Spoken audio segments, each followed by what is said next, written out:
गमछिए से रंगदार लगते हैं। हो जाए चाहिए ना। आ जा तुम लोग आ जाओ, आ जाओ रे कि चमक चलो जरा धीरे चलो। तू आ जाए, अब तू तो मिलू है ना। कहाँ गोपाल राय भैया क्या मिल रहे हो ना। खुशी जी बहुत अच्छा डांस करेंगे। क्या हाइट है, क्या पर्सनालिटी है। हाँ सीनियर हाइट से नहीं लग रहा है सीनियर।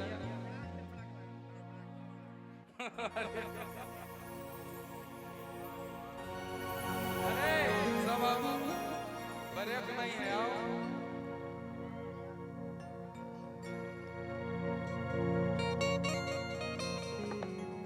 अच्छा गमछी किसके किसके पास है? हाथ में ले लें। बिहार यूपी झारखंड में गमछी ना रही तो आदमी का रही हो।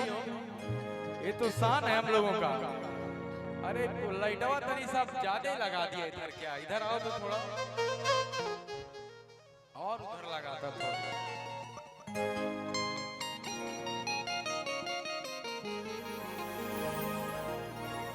ज्ञान बान सान पहचान बगमछिया यूपी बिहार के गुमान बगमछिया कि देखने में तुमको भले गवार लगते हैं। अच्छा बिहारी को कोई झुका पाया है क्या? झुका पाएगा क्या? कि देखने में तुमको भले गवार लगते हैं। कि तोरा का पता बाई गमछिए से। हाथ में गमछी ले ला एक बात नहीं। हम तो रंगदार लगते।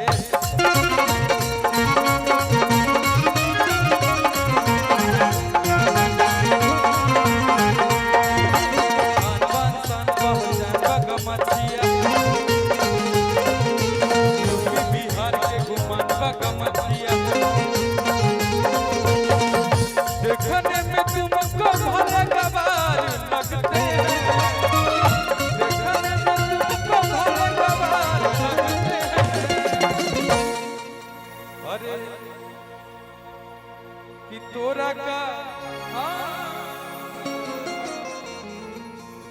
कि तोरा का पता बाई गमछिए से।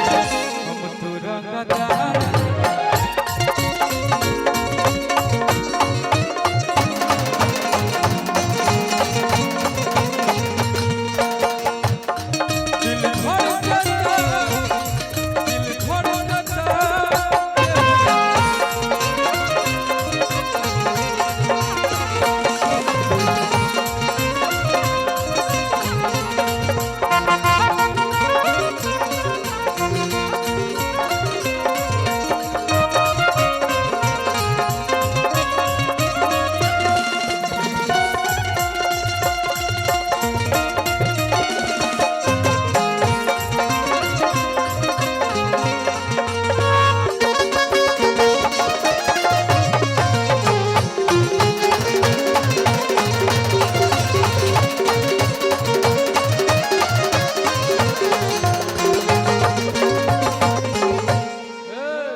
कि टाइट बनाओ जलता हो जाई ढीला।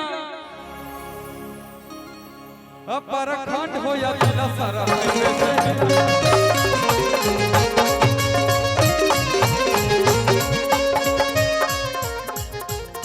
अच्छा देखिए फरमाइश बाग गुजार हो कि टाइट बनाओ जल। देखा छुआ बना हम बड़ा दूर ये भाई लोग है ना। कि टाइट बनाओ जलता हो जाई ढीला। परखंड हो या ढीला भूमि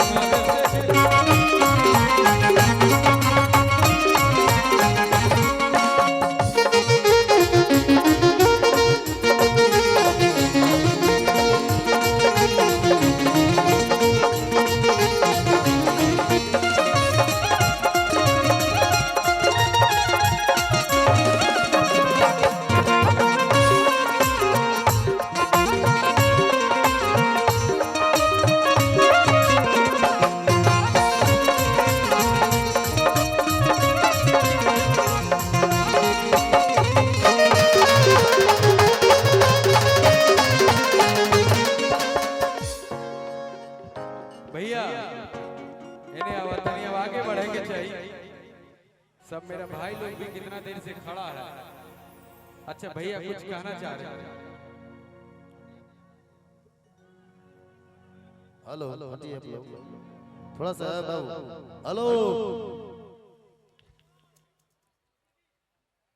आज जिनके सुपुत्री के शादी उत्सव में भोजपुरी एवं मगही के तमाम कलाकार अरवल जिला के गंगया मोतीपुर बाजार गुरथा क्षेत्र में सभी कलाकार आए हैं और एक पिताजी के दिल में जो अरमान था, आदरणीय निहोरा राय जी के दिल में जो अरमान था अपनी पुत्री के प्रति, बारात जो चल के आया है मेहंदिया पहलेजा गांव से, बारात के लोगों को भी मैं उद्घोषणा के माध्यम से कलाकार मंडली की ओर से स्वागत करता हूं। वो भी अपना गांव है मेहंदिया पहलेजा, कलेर, सोहसा, तमाम क्षेत्र सभी अपने परिवार के लोग हैं।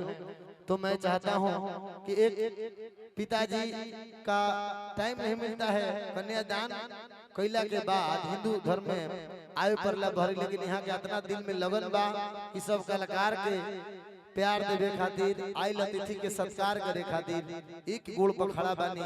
एक बार हुआ सब निहोरा राय जी खातिर थप्पड़ी बजा के सम्मान बढ़ाई। ये महाराज जे सामाजिक सेवा में हमेशा अग्रिम पैजामा कुर्ता एगो झोला लेके हमेशा रहिला, तो हम चाहब कि नारायण जी की कृपा बनल रहो और बहुत बहुत आभार।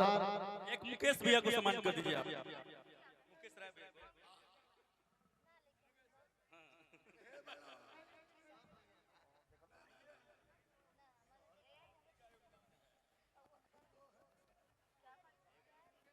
ऋषिराज भैया,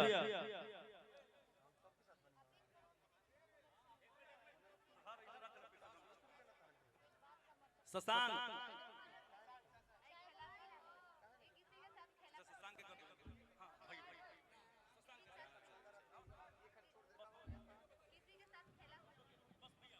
भाई शशांक, एक गाना भी नया में हम गाए थे इधर हो ताड़ी वाला, देखो कि पहली बार मैं आई बिहार, कहाँ मिलेगा रे बिहारी बार।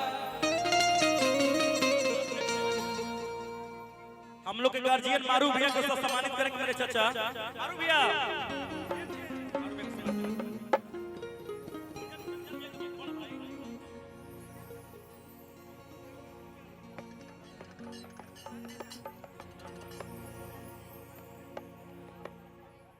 बाकी भैया मेरे गाएंगे।